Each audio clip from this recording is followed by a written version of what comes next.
Satu tetesan air mata ibu adalah 1000 derita untukku. Bagiku ibu itu segalanya, bagiku ibu itu mutiara.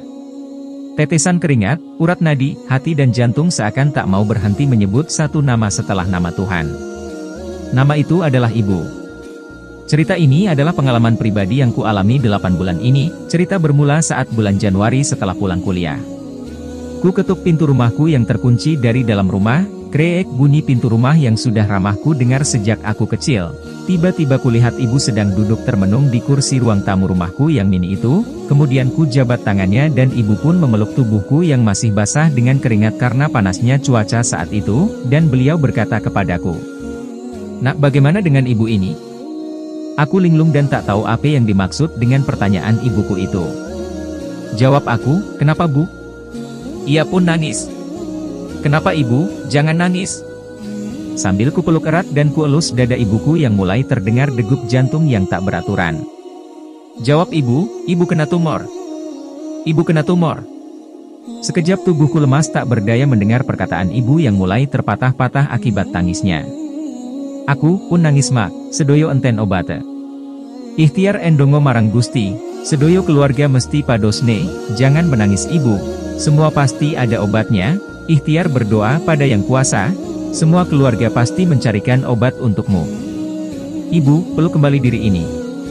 Mulai percakapan singkat yang begitu memukul saya itulah yang membuat saya mencoba untuk membuat bahagia ibu, mulai dari berobat ke rumah sakit dan sampai pada akhirnya ibu tibalah saatnya untuk operasi.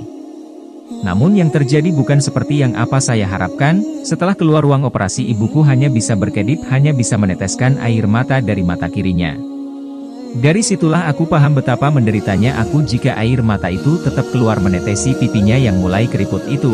Apalah namanya mal praktek lah, salah operasi lah. Aku tak pedulikan itu, apakah dengan jalan saya menuntut pihak rumah sakit akan menyembuhkan penyakit yang sudah melekat di hati ibu? Berusaha menyadari bahwa semua adalah jalannya, Tuhan tak bakal memberi cobaan di luar kemampuan hambanya.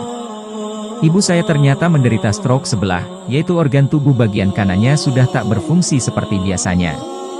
Setiap malam gak pernah aku lewatkan berdoa untuk tak mendoakan ibu, karena bagiku nyawaku berasal dari Tuhan lewat kandungannya. Ku menangis dan seolah semua apa yang kulakukan selalu patah, dan tak lepas dari pikiranku tentang ibu. Sampai saat ini pun ibuku hanya bisa terbaring lemah dengan kondisi yang semakin kurus. Ingin rasanya setiap ku memandikan tubuh ibu aku minum air sisa mandi itu, agar aku mengerti dan merasakan hangatnya hati yang masih mengalir dari kasih sayang seorang ibu kepada anaknya, dan apa yang dia rasakan bisa saya rasakan juga. Ibu, waktu masih berjalan. Seperti udara, kasih yang engkau berikan. Tak mampu ku membalas. Ingin ku dekat dan menangis di pangkuanmu. Sampai aku tertidur, bagai masa kecil dulu. Patahan lagu itulah yang setiap malam saat aku merenung sendiri pasti akan aku bunyikan dan aku dengar di telinga ini. Doaku ya Rob, kuatkan dan selalu kuatkan jalan ibuku di jalanmu dan lekas sembuhkan ibuku ya Rob, karena tetesan air mata ibu adalah beribu derita untuk hambamu ini.